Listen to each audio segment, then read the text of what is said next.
Hello, I'm Mrs. Lytle and I'm going to be reading you another instalment of Roald Dahl's Billy and the Minpins. I hope you enjoy it. Little Billy hung on tight. Little Billy hung on tight. Oh, it was thrilling to be flying on the back of this great swan. It was wonderful to be up in the air and to feel the air swishing past his face. He hung on very tightly to Swan's feathers. And suddenly, there it was just below them. A huge billow of orange-red smoke and steam coming from the nostrils of the awesome Gruncher. The smoke enveloped the beast completely, and yet through the smoke, as they got very close, little Billy could just make out the enormous black shadow of some hairy monster. The snorting grew louder, and as the brute got more and more excited by the nearness of the delicious little Billy smell, the smoke began coming out faster and faster. Whoomp, whoomp, whoomp, whoomp. Whoomph, whoomph. Little Billy could feel the monster getting closer. Whoomp, whoomp, whoomp, whoomp, whoomp, whoomp. Swan was flying back and forth right in front of the snorting cloud of smoke, tempting and tantalizing the beast and driving him mad with greed. The beast, or rather the cloud of smoke, kept lunging at little Billy, but Swan was too quick for him and jinked away every time. The snorting grew louder and more ferocious every second, and the whoomp whoomps of thick hot steam came pouring out, thicker than ever.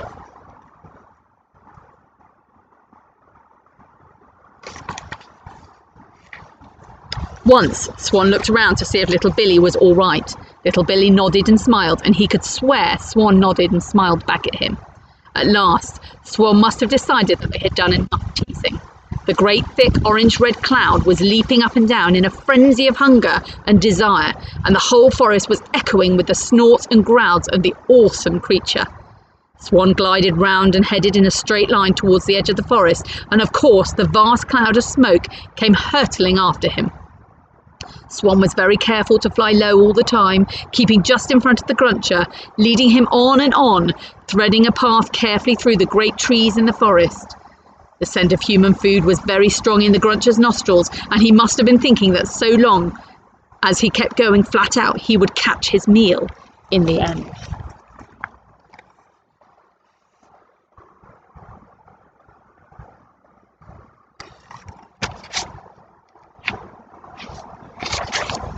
Suddenly, right in front of them, on the edge of the forest, was the lake. The Gruncher, hurtling along right behind them, was interested only in the glorious human scent he was following. Swan flew straight towards the lake. He skimmed low over the water. The Gruncher kept growing. Little Billy, looking back, saw the Gruncher plunging right into the lake, and then the whole lake seemed to erupt in a mass of boiling, steaming, frothing, bubbling water.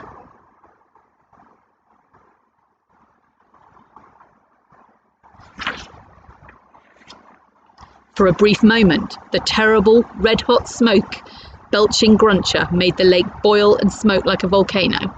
Then the fire went out, and the awesome beast disappeared under the waves. Hooray for little Billy. Is disappearing under it. When it was all over, Swan and little Billy flew higher and circled the lake for a last look. And suddenly the whole sky around them was filled with birds.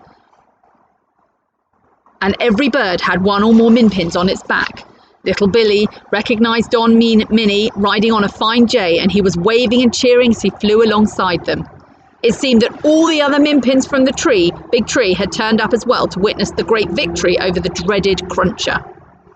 Every kind of bird was circling around little Billy and Swan, and the Minpins on their backs were waving and clapping and shouting with joy. Little Billy waved back and laughed and thought how wonderful it all was. Then, led by Swan, all the birds and Minpins returned to the tree at home.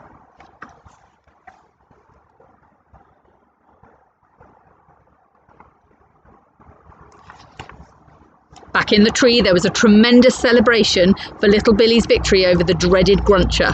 Minpins from all over the forest had flown in on their birds to cheer the young hero, and all the branches and twigs of the great tree were crowded with tiny people. When the cheers and the clapping had died down at last, Don Minnie stood up to make a speech. "Minpins of the forest," he cried, raising his small voice so that it could be heard all over the tree. The murderous Gruncher, who has gobbled up so many thousands of us Minpins, has gone forever.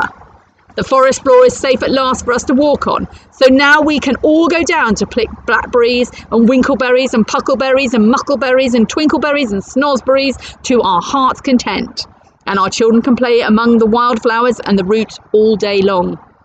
Dominy paused and turned his eyes upon little Billy, who was sitting on a branch not far away. But ladies and gentlemen, he went on, who is it we have to thank for this great blessing that has come upon us? Who is the saviour of the Minpins? Dominy paused again. The Minpins in their thousands sat listening intently. Our saviour, he cried out, our hero, our wonder boy is, as you already know, our human visitor, little Billy. Cheers and shouts for hooray for little Billy came from the crowd. Dominy now turned and spoke directly to little Billy. You, my boy, have done a wonderful thing for us, and in return we wish to do something for you. I have had a word with Swan, and he has agreed to become your personal private aeroplane for just as long as you remain small enough to fly on his back. More cheers and clapping and shouts of good old Swan, what a great idea! However, Dominy continued, still addressing little Billy, you cannot go flying around all over the place on Swan's back in full daylight.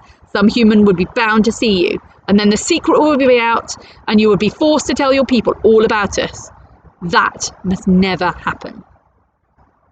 If it did, crowds of enormous human beings would come clumping all over our beloved forest to look for Minpins, and our quiet homeland would be ruined.